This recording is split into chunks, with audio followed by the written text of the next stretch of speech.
आज की पत्रकार वार्ता उत्तर प्रदेश में बदहाल कानून व्यवस्था, प्रधानमंत्री नरेंद्र मोदी जी के द्वारा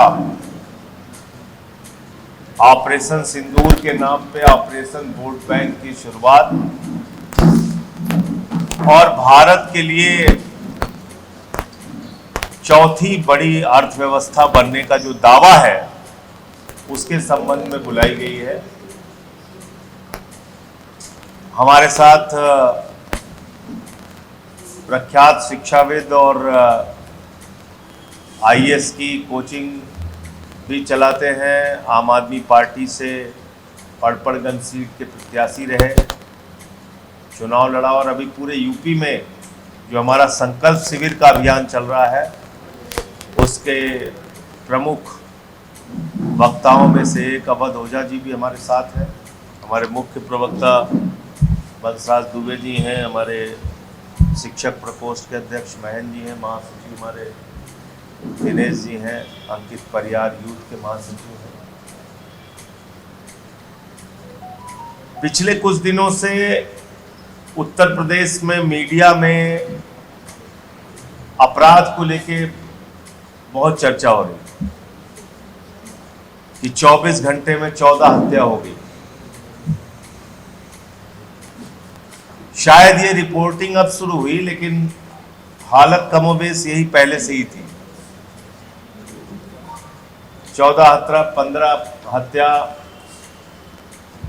फर्जी इनकाउंटर, ये सब चल रहा था। लेकिन अब मीडिया की निगाह इस तरफ पड़ी है कि अपराध बहुत तेजी के साथ बढ़ रहा है। अभी 18 मई को आगरा में एक मंदिर के अंदर 5 साल की बच्ची के साथ रेप हुआ। 5 साल की बच्ची के साथ। और उससे भी ज्यादा शर्मनाक बात यह है कि जब वो बच्ची चीखने लगी, उसकी दादी वहां पे पहुंचती है तो बलात्कारी दरिंदा जो था, जो उस बच्ची के साथ मंदिर में रेप कर रहा था, वो बलात्कारी दरिंदा उस बूढ़ी दादी को धक्का मार के चला जाता है। फिर जब वो चीखती हैं, चिल्लाती हैं, तो लोग वहां पे इकट्ठा होते हैं और उस आरोपी को पकड़कर पुलिस के हवाले करते हैं। ये सोचकर कि पुलिस जब उत्तर प्रदेश की ये सुनेगी कि 5 साल की बच्ची के साथ मंदिर में रेप हुआ, तो आरोपी के खिलाफ सख्त कार्रवाई करेगी, उसको पकड़ के जेल में डालेगी, उसको आगे सजा कैसे मिल सकती है इसके बारे में सोचेगी। लेकिन शर्मनाक बात यह है, और आदित्यनाथ जी के कानून व्यवस्था के दावे की पोल इस बात से खुलती है कि उस आरोपी को, बलात्कार के आरोपी को, मंदिर में 5 साल की बच्ची का रेप करने वाले आरोपी को थाने से छोड़ दिया जाता है। फिर उसकी मेडिकल रिपोर्ट आती है और मेडिकल रिपोर्ट आने के बाद तब उस दरिंदे को गिरफ्तार किया जाता है। क्या इससे ज्यादा शर्मनाक बात कोई हो सकती है? कहीं कोई बच्ची छेड़खानी से तंग आके सहारनपुर की घटना है, जहर खा के मर जा रही है। कहीं किसी का बलात्कार हो रहा है, बलात्कार करके हत्या कर दी जा रही है। कई ऐसे बीजेपी नेताओं के वीडियो आ रहे हैं जो ये दिखाता है कि महिलाओं के प्रति इनकी सोच क्या है। और कल जिस मामले में मैं गया था अलीगढ़, वो तो और ही रूह कपा देने वाली घटना है। 4 मुस्लिम युवक गाड़ी से मीट लेके जा रहे हैं। कुछ लोगों ने उनको रोका, कहने लगे ये गौ मांस है। उन्होंने कहा ये गौ मांस नहीं है, हम अलीगढ़ की फैक्ट्री से मांस लेके आ रहे हैं। कहने लगे रसीद दिखाओ। उन्होंने रसीद दिखाई, रसीद उठा के फाड़ के फेंक दिया उन्होंने। उन गुंडों ने रसीद उठा के फाड़ के फेंक दिया और कहने लगे ये गौ मांस है और मारना शुरू कर दिया। वो वीडियो आप सब मीडिया के मित्रों ने देखी होगी। इतना मारा, इतना मारा, इतना मारा, एक एक नौजवान के सर में 36-36 टांके लगे। मैं देख के आया कल अलीगढ़ में। शरीर पूरा लहूलुहान हो गया, पीटते रहे, मारते रहे। सुबह 9:15 बजे 112 नंबर की गाड़ी पुलिस की जा रही थी। उनमें से एक नौजवान चीख के भागा कि शायद पुलिस वाले हमारी मदद करेंगे। पुलिस वाले छोड़ के चले गए। फिर आधे घंटे के बाद आए, तब तक वहां 300-350 लोग इकट्ठा हो गए थे। सब मारपीट में लग गए थे। पुलिस वाले गाड़ी से उतार रहे हैं इन लोगों को, उतरो, हटो यहां से। बहुत मुश्किल से किसी तरीके से वो लोग हॉस्पिटल पहुंचाए गए और अभी चारों का इलाज, कदीम, अरबाज, अकील और फिर एक और लड़के का नाम अकील था, चारों का इलाज अलीगढ़ में चल रहा है। हम क्या बताना चाहते हैं उत्तर प्रदेश को? हम क्या बनाना चाहते हैं उत्तर प्रदेश को? आपको गौ रक्षा के नाम पे गुंडागर्दी का लाइसेंस किसने दे दिया? और उस मीट का परीक्षण हुआ, रिपोर्ट आ गई, उसका लैब से उसकी टेस्ट हुआ, रिपोर्ट आ गई कि वो गौमांस नहीं था।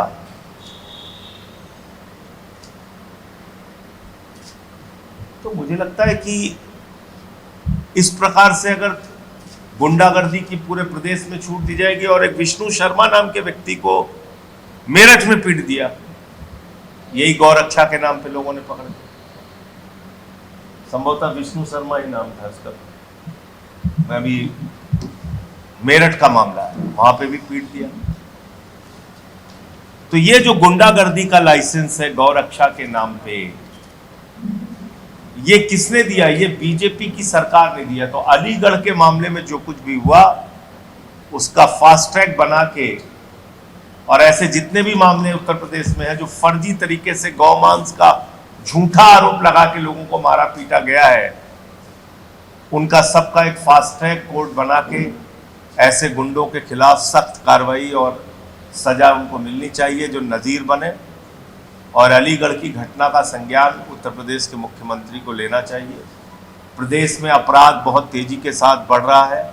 कानून व्यवस्था के बड़े बड़े दावे मुख्यमंत्री जी करते हैं, यहाँ डबल इंजन की सरकार है, लेकिन कानून व्यवस्था बद से बदतर होती जा रही है। नंबर 1। नंबर 2, इस वक्त पूरे देश में आदरणीय प्रधानमंत्री जी ऑपरेशन सिंदूर के नाम पे ऑपरेशन वोट बैंक शुरू कर चुके हैं। और मैं प्रधानमंत्री को कहता हूं कि वो सिंदूर के सौदागर हैं। और ये बात मैं इसलिए कहता हूं कि पहलगाम में 200 किलोमीटर तक आतंकवादी घुस के आए हमारी देश की सीमा में,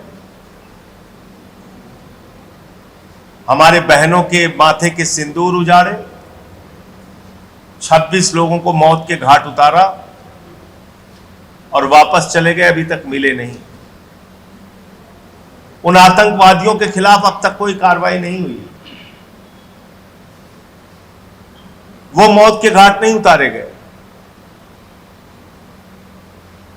और बगैर उन आतंकवादियों को मारे जिनके लिए आपने ऑपरेशन सिंदूर की शुरुआत की थी, आपने ट्रंप के दबाव में सीज फायर डिक्लेयर कर दिया।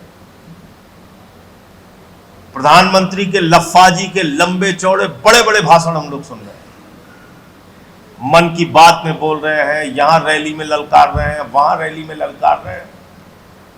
प्रधानमंत्री जी, रैली करने के लिए आपके पास बहुत फुर्सत है। एक दिन में 4-4 बार आप कपड़ा बदल रहे हैं। जो 4 बार कपड़ा बदलने में आपको टाइम लगता है प्रधानमंत्री जी, कम से कम उतना समय आप निकाल लेते जिन बहनों के माथे के सिंदूर उजड़े उनसे मिलने के लिए। आपके पास उतना भी वक्त नहीं मिला। बिहार की चुनाव रैली कर रहे हैं, फिल्मी सितारों को मुंबई में संबोधित कर रहे हैं, केरल में उद्घाटन, आंध्र प्रदेश में उद्घाटन, गुजरात में रैली सभा, लंबे चौड़े भाषण। तो प्रधानमंत्री कहते हैं हमारे शरीर में, हमारी नसों में गर्म सिंदूर बह रहा है। मैं कहता हूं प्रधानमंत्री की नसों में नौटंकी बह रही है। जैसे ही लाइट कैमरा एक्शन देते हैं उनकी नौटंकी शुरू हो जाती है। कितना झूठ बोलोगे आप इस देश के साथ? आपने सीज फायर क्यों किया? इस देश को जवाब दीजिए। जब भारत की सेना अपने बहादुरी और पराक्रम का परिचय दे रही थी, 9 आतंकी ठिकानों को मिटा दिया था। भारत की सेना के पास 21 आतंकी ठिकानों की जानकारी थी और पीओके पे कब्जा कर सकती थी भारतीय सेना। बलूचिस्तान को पाकिस्तान के नक्शे से अलग कर सकती थी, बांग्लादेश की तरह उसको अलग किया जा सकता था। ऐसे वक्त में ट्रंप के कहने पर आपने क्यों सीज फायर किया? पीओके पर कब्जा करने का मौका क्यों आपने गंवाया? देश को धोखा क्यों दिया? प्रधानमंत्री को यह बताना चाहिए। और ये ऑपरेशन सिंदूर के नाम पे सिंदूर की सौदागरी और वोट बैंक की पॉलिटिक्स आप बंद कीजिए प्रधानमंत्री। ये मैं आपसे कहना चाहता हूं। पूरे देश के 3 सवाल है। नंबर 1, वो आतंकवादी पहलगाम में आए कैसे? नंबर 2, उन आतंकवादियों को अब तक मारा क्यों नहीं गया जिन्होंने हमारे बहनों के माथे के सिंदूर उजाड़े? और नंबर 3, ट्रंप के दबाव में आपने सीज फायर क्यों डिक्लेयर किया जब भारतीय सेना पीओके पे कब्जा कर सकती थी, बलूचिस्तान को पाकिस्तान से अलग कर सकती थी? ये 3 सवाल का जवाब प्रधानमंत्री जी को जरूर देना चाहिए। और एक चीज मैंने सुना, मुझे कई बार भाजपाइयों पे बड़ी हंसी भी आती है। कह रहे हैं कि अब बीजेपी का कार्यकर्ता घर घर में सिंदूर बांटेगा।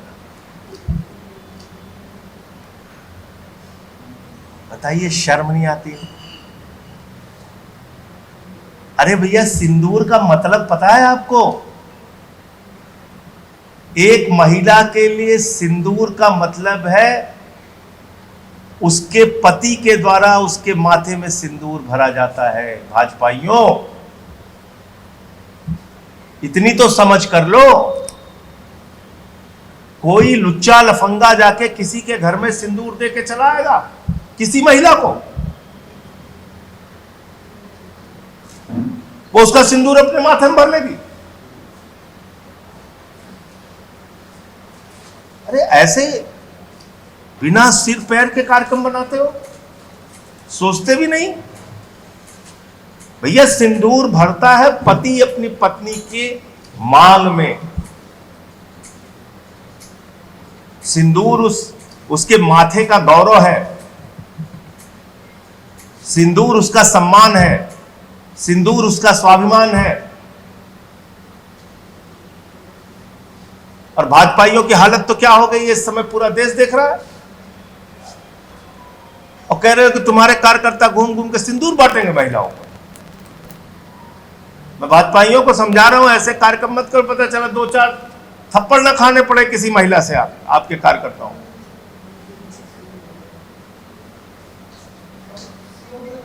अजीब हाल है इन लोगों का। तीसरी और अंतिम बात, उसके बाद अवध ओझा जी अपनी बात रखेंगे। एक बड़ा दावा किया गया कि भारत दुनिया की 4थी बड़ी अर्थव्यवस्था बन गया है। अब इस दावे की हकीकत क्या है? पहली बात तो यह दावा गलत है। अरविंद विरमानी जो नीति आयोग के सदस्य हैं, अरविंद विरमानी जी ने इसका खंडन किया है और उन्होंने कहा है कि ये एक संभावना है कि 2025 के अंत तक अगर अर्थव्यवस्था की जो वर्तमान गति है ये गति कायम रही तो भारत जापान से आगे जा सकता है।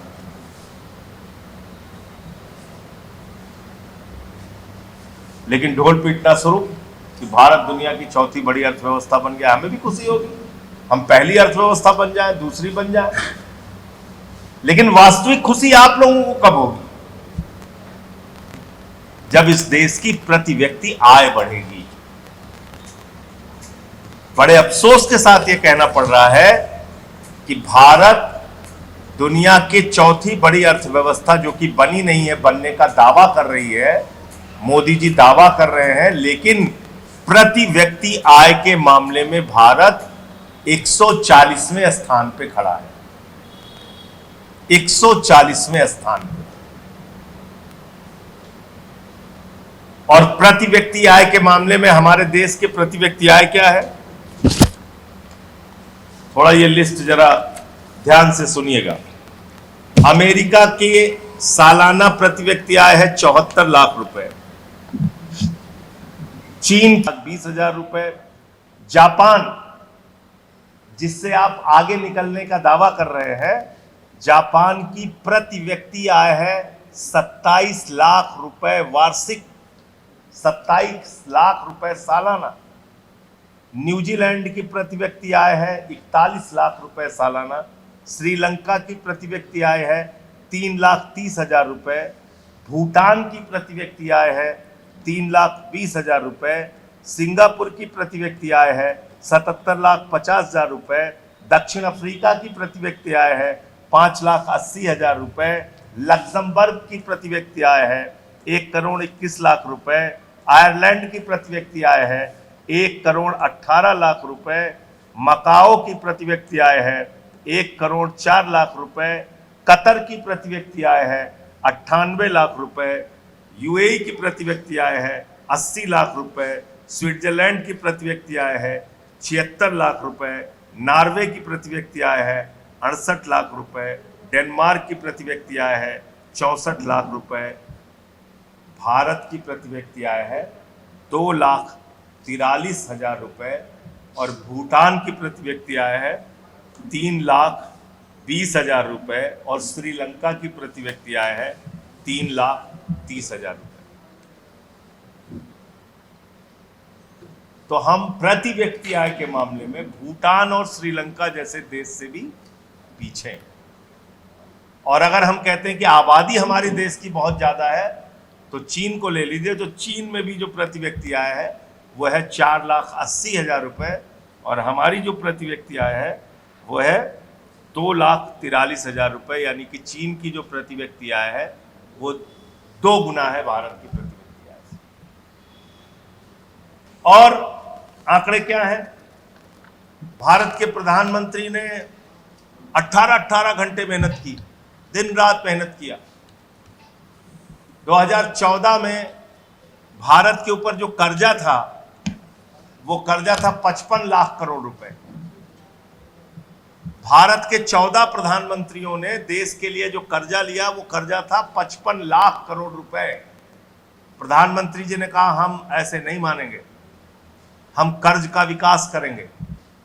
दिन रात मेहनत किया उन्होंने और उन्होंने कर्ज का विकास किया। उन्होंने कहा जितना तुम 14 लोगों ने लिया है उसका 2 गुना से ज्यादा हम लेंगे अकेले। 181 लाख करोड़ रुपए भारत को कर्जे में डुबा दिया आज की तारीख। यह आपकी देश की बड़ी अर्थव्यवस्था, यह आपकी सच्चाई। भारत की शिक्षा की जो हालत है, जीडीपी का 2% से कम हम शिक्षा के ऊपर खर्च करते हैं। 2% से कम हम जीडीपी का स्वास्थ्य के ऊपर खर्च करते हैं। और जो कुछ आंकड़े हैं इस देश में, बच्चों की क्या हालत है और अमीरी और गरीबी के बीच का फर्क क्या है। भुखमरी के मामले में भारत 105वें स्थान पे है। हैप्पीनेस इंडेक्स, खुशहाली के मामले में हम 126वें स्थान पर हैं। 5 साल से कम उम्र के 35.5% बच्चे बौनेपन का शिकार हैं और 18.7% बच्चे 5 साल से कम उम्र के कम वजन का शिकार हैं और 2.9% बच्चे 5 साल की उम्र पूरी करते करते मर जाते हैं। ये हमारे विकास के दावों की सच्चाई। 82 करोड़ लोग आप सब जानते हैं 5 किलो राशन पे जिंदा है। 1% आबादी के पास 40% देश की संपत्ति है और 50% देश के गरीबों के पास 4% संपत्ति है। और राष्ट्रीय आय का 23% 1% आबादी के पास है और 13% 50% आबादी के पास है।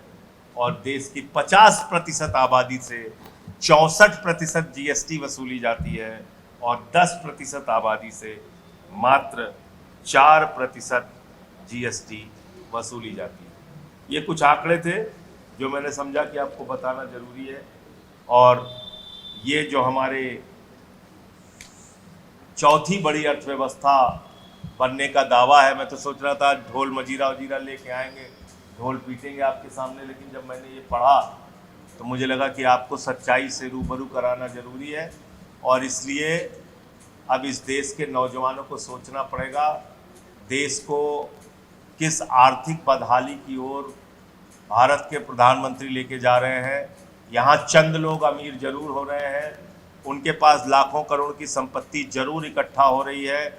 इसके कारण से आपको देश की अर्थव्यवस्था मजबूत हो गई ऐसा बताया जरूर जा रहा है, लेकिन शिक्षा के मामले में, स्वास्थ्य के मामले में, बाल मृत्यु दर के मामले में, भूखमरी के मामले में, प्रति व्यक्ति आय के मामले में भारत पिछड़ेपन का बुरी तरीके से शिकार है। ये सच्चाई हम सबको समझनी होगी और इसलिए ये सारी बातें मैंने आपके सामने रखी। अब मैं अवध ओझा जी से अनुरोध करूंगा कि वो अपनी बात। रिसेंटली एक स्टेटमेंट दिया कि मेरे शरीर में खून नहीं बह रहा है, सिंदूर बह रहा है मित्रों। तो मित्रों, सिंदूर में लेड होता है, लेड, शीशा, वो जहर होता है। वो चिल्ला चिल्ला के इस देश की जनता से कह रहे हैं कि मैं इस देश के लिए जहर बन गया हूं। पता नहीं, हमें ऐसा लग रहा है शायद वो इशारे में जनता से यही कह रहे हैं। ये बहुत बड़ा स्टेटमेंट है। एक देश का प्रधानमंत्री अगर इस तरह की बातें करे कि भाई नाले के गैस से, मतलब गजब गजब बोलते वो। कभी कभी मैं तो सोचता हूँ कि इनको जो है मिस्टर बीन के साथ जोड़ा जाए। कुछ लोग शायद वो कभी कभी सोचते हैं देश इतनी गरीबी की हालत में है तो एक प्रधानमंत्री के रूप में थोड़ा सा देश की जनता को हंसाया जाए। लेकिन उन्होंने ये बड़ी सीरियस बात कही है कि मेरे शरीर में खून नहीं बह रहा, सिंदूर बह रहा, और सिंदूर में शीशा है, जहर है। तो इस देश की जनता को उनके इशारे को समझना चाहिए और जहर से बचना चाहिए। आदमी जहर से दूर रहता है। अब जहां तक रही चौथी अर्थव्यवस्था बनने की, संजय सर ने कहा कि मैं सोच रहा था ढोल तमाशा लेके चलूं, तो मैंने कहा आप ढोल तमाशा लेके चलेंगे तो हम लोग कम से कम नाचेंगे ही पार्टी ऑफिस के सामने खड़े होके। मतलब इस पूरे देश की आधी संपत्ति सिर्फ 1% लोगों के पास है। तो चौथी अर्थव्यवस्था अगर बनी होगी भी तो उसका फायदा आम जनता को कहां से मिलेगा? जब देश की आधी संपत्ति सिर्फ 1% लोग, उस 1% में मोदी जी के दोस्त सबसे ज्यादा अव्वल नंबर पे अंबानी और अडानी। फिर हम चौथी अर्थव्यवस्था, अब जो आदमी क्लास में जो लड़का first rank, second rank, third rank, fourth rank होती है तो 2-2, 3-3 नंबर का अंतर होता है। 1 नंबर, 2 नंबर, 3 नंबर, इतना विषम अंतर कभी नहीं होता। अब दुनिया की चौथी अर्थव्यवस्था का अगर हम मैन्युफैक्चरिंग उठा के देखें, आज भी हम सबसे बड़े आयातक है पूरी दुनिया में। और क्या आयात करते हैं? खिलौना। हम खिलौना नहीं बना पा रहे, हम मक्का पैदा कर रहे हैं, कॉर्नफ्लेक्स नहीं बना पा रहे। मतलब दुनिया की चौथी अर्थव्यवस्था आयातक है, सबसे बड़ी आयातक, वो भी सामान्य वस्तुओं की। अगर हम सर्विस सेक्टर को देखें, एम्प्लॉयमेंट देखें, एम्प्लॉयमेंट अगर हम देखें तो एम्प्लॉयमेंट सिक्योरिटी ही नहीं है। जिस तरह से डिलीवरी बॉय काम कर रहे हैं उसी तरह से आज हमारे देश में युवा काम कर रहे हैं। बेरोजगारी की दर इतनी नीचे गिर गई है, मतलब चीन के तो हम कहीं करीब में ही नहीं है। मैन्युफैक्चरिंग, एम्प्लॉयमेंट, इंपोर्ट एक्सपोर्ट, इतनी बुरी देश की हालत। मतलब 10 साल के बच्चे अभी भी स्कूल जाने की, बहुसंख्यक बच्चे स्कूल जाने की स्थिति में नहीं है, और हम दुनिया की चौथी अर्थव्यवस्था बन गए। मतलब हमें लगता है कि प्रधानमंत्री मोदी जी भारत की जनता को इशारा कर रहे हैं कि भैया हमसे नहीं संभल रहा है, हम नहीं संभाल पाएंगे। तथ्यात्मक 80% इस देश के लोग पढ़े लिखे हैं। एजुकेशन जो रेट है, एजुकेशन जो लिटरेसी रेट हमारे देश की है वो 80% है, और 80% देश की जनसंख्या के सामने अगर इस तरह के तथ्यात्मक मजाक किए जाएंगे, तथ्यात्मक मजाक। और आईएमएफ कौन होती है भारत को प्रोजेक्ट करने के लिए? International monetary fund, data agency है ही नहीं। वो किस बेसिस पे प्रोजेक्ट करेगी कि भारत चौथी अर्थव्यवस्था बनने जा रही है? तो ये सब प्रजातंत्र में मजाक है, भारत की जनता के साथ मजाक है, और भारत की जनता को इन सब मजाकों का बहुत कठोरतम रूप से संज्ञान लेना चाहिए। जय हिंद, जय भारत। हाँ, पूछो। आरटीई को लेकर क्या कहना चाहेंगे? सरकार जो है दावा कर रही है कि ज्यादा से ज्यादा बच्चों को आरटीई के तहत एडमिशन दिया गया है, जबकि तमाम स्कूल उत्तर प्रदेश के जो प्राइवेट हैं, बड़े हैं और उनकी बहुत फीस है, वो एडमिशन लेने में आनाकानी करते हैं, और छोटे स्कूल हालांकि दबाव में ले भी लेते हैं। इस को कैसे देखते हैं जैसे जो आंकड़े और जो दावे किए जाते हैं? इस मामले में हमारी जब सरकार दिल्ली में थी, हमने बहुत उच्च मानकता प्राप्त की थी। ये मामला जो है कि प्राइवेट स्कूल, बड़े बड़े प्राइवेट स्कूल दिल्ली में, जब आम आदमी पार्टी की सरकार 10 साल रही तो झुग्गी झोपड़ी का लड़का भी दिल्ली के टॉप क्लास प्राइवेट स्कूलों में पढ़ता था। तो ये आज क्या होता है कि दिल्ली प्रदेश के बाहर, जिसमें उत्तर प्रदेश में कई सारे एग्जाम्पल है मेरे पास, कि लोगों ने अपने आप को बिलो पॉवर्टी लाइन दिखाकर और अच्छे अच्छे स्कूलों में गरीबी के नाम पर एडमिशन लिए। तो डाटा मैनिपुलेशन इस देश की बहुत बड़ी समस्या है। तो निश्चित तौर पर अब डाटा, जीडीपी का डाटा किस तरह भारत में उल्टा पुल्टा जा रहा है। यूएई जैसी कंट्री, यूएई जहाँ कुछ है ही नहीं, यूनाइटेड अरब एमिरेट्स जहाँ कुछ है ही नहीं, वो आय के मामले में दुनिया में पहले नंबर पे चल रही, सुविधाओं के मामले में दुनिया में पहले नंबर पे चल रही है।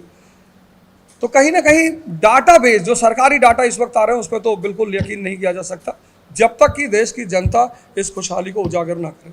फीस नियामक अधिनियम है अभिभावकों के हित के लिए, और जो बच्चे हैं वो कम पैसा खर्च करके शिक्षा प्राप्त करते हैं। क्या आज फीस नियामक अधिनियम का पालन हो रहा है? स्कूलों से किताबें बेची जा रही हैं, मनमानी फीस जोड़ी जा रही है, तमाम तरीके के जो है उनका फीस लगाकर दबाव बना करके उनसे पैसा लिया जा रहा है। क्या ये हालात हमारे राज्य में शिक्षा से लोगों को वंचित नहीं कर रहे हैं? बहुत वंचित कर रहे हैं। आप देख रहे हो दिल्ली में जैसे ही हमारी सरकार गई, बाउंसर लगा दिए गए। प्राइवेट स्कूल के बाहर बाउंसर लगा के 32 लड़कों को स्कूल के अंदर नहीं जाने दिया गया, क्योंकि ये जो शिक्षा माफिया शब्द इस्तेमाल किया जाता है कि ये जो बड़े बड़े व्यवसायियों ने शिक्षा संस्थान खोल रखे हैं, दिल्ली सरकार इसीलिए तो पूरे भारत में आदर्श बनती जा रही थी कि शिक्षा और स्वास्थ्य के मामले में हमारा पूरे भारत में कोई मुकाबला नहीं। हमारे स्कूलों का पैरामीटर, हमारे आज पंजाब इस मामले में कितना आगे। तो ये जो चीज़ें दिखाई जा रही हैं, शिक्षा और स्वास्थ्य प्राइवेट स्तर पर अगर सरकार कठोर नियंत्रण नहीं रखेगी तो वो जनता की लूट का माध्यम बनेगा। और जहां तक मैं यूपी का वासी होने के मामले में जानता हूं कि मेरे प्रदेश की जनता स्कूल को लेकर, शिक्षा को लेकर और स्वास्थ्य को लेकर बहुत परेशान है। यूपी में प्राइवेट, अरे भाई, और भी लोगों को पूछना, आप अकेले ही पूछेंगे क्या? और भी लोगों को। यूपी के मुख्यमंत्री योगी आदित्यनाथ ने कहा है कि जो सामूहिक विवाह होते हैं उसमें सिंदूरदानी दी जाएगी, उसको कैसे देखते हैं? मैंने बोला इसको अभी। देखिए, ऐसा है कि मैंने आज पढ़ा इस चीज को कि भाजपा वाले घर घर में जाके सिंदूर बांटेंगे। तो मैं पहली बात तो उत्तर प्रदेश की माताओं बहनों से और देश की माताओं बहनों से ये कहना चाहता हूँ, इन लोगों से सावधान रहिए। और दूसरी बात ये है कि गुंडे मवाली कोई भी जाके किसी भी महिला को सिंदूर दे दें और वो सिंदूर वो महिला ले ले, ऐसा कहाँ होता है? भारतीय समाज के बारे में इनको जरा सी भी समझ नहीं है। अरे भाई, किसी महिला के माथे में सिंदूर उसका पति भरता है, वो अपने पति के स्वाभिमान, सम्मान और गौरव का प्रतीक सिंदूर को मानती है, जो अपने माथे पे लगाती है, अपनी मांगों में भरती है। तुम उसको सिंदूर ले जाके दोगे? काहे के लिए दोगे भाई? तुम क्या हो? तो मुझे तो खतरा लग रहा है कि भाजपाइयों को कहीं पीट पाट न दे कुछ महिलाएं इकट्ठा हो। सर एक सवाल और रहेगा। सर अखिलेश यादव ने वहां जो गड़बड़ी हुई थी, 2 करोड़ की जमीन 5 मिनट के अंदर 18.5 करोड़ में राम मंदिर के नाम पे खरीदा था बीजेपी वाले। उस समय के बीजेपी के मेयर का भी नाम आया था। तो मुझे लगता है कि इस पे निगरानी रखने की जरूरत है और जहां भी ऐसी गड़बड़ी मिले उस पर कार्रवाई करनी चाहिए। उस पर कार्रवाई तो कुछ किया नहीं इन लोगों ने, तो ये बड़ी चिंताजनक बात है। जहां गड़बड़ी मिले वहां कार्रवाई कीजिए। कहने का मतलब ये वो मंदिर हो, मस्जिद हो, कोई भी ट्रस्ट हो, गड़बड़ी जहां मिले वहां कार्रवाई कीजिए। कहने का मतलब ये सर राम मंदिर की भी जो जमीन थी वो कहीं ना कहीं उसमें कुछ घपला किया गया है। नहीं, मैं कह रहा हूँ राम मंदिर के बाद उन्होंने उसके विस्तार के लिए कुछ जमीनें खरीदी, जिस खरीद में घपला हुआ था, और उसके सारे कागजात मैंने रखे थे। ये राम मंदिर के विवादित जमीन की बात मैं नहीं कर रहा हूँ। राम मंदिर के बाद, जमीन के बाद जो लोगों को बसाने के लिए या किसी दूसरे काम के लिए जो जमीनें खरीदी गई, उसके नाम पे जो धोखेधड़ी हुई थी वो मैंने बताया था। देखिए 50,000 से ज्यादा सरकारी स्कूल देश में बन हुए, बड़ी संख्या उत्तर प्रदेश में जहाँ सरकारी स्कूल बन हुए, एक भी बच्चा एडमिशन के लिए वहाँ पर नहीं था, बाद में बंद करना पड़ा। देखिए बच्चा क्यों नहीं था? क्या आप सरकारी स्कूलों में ऐसी सुविधाएं दे रहे हैं जहां से बच्चा प्रोत्साहित हो वहां जाने के लिए?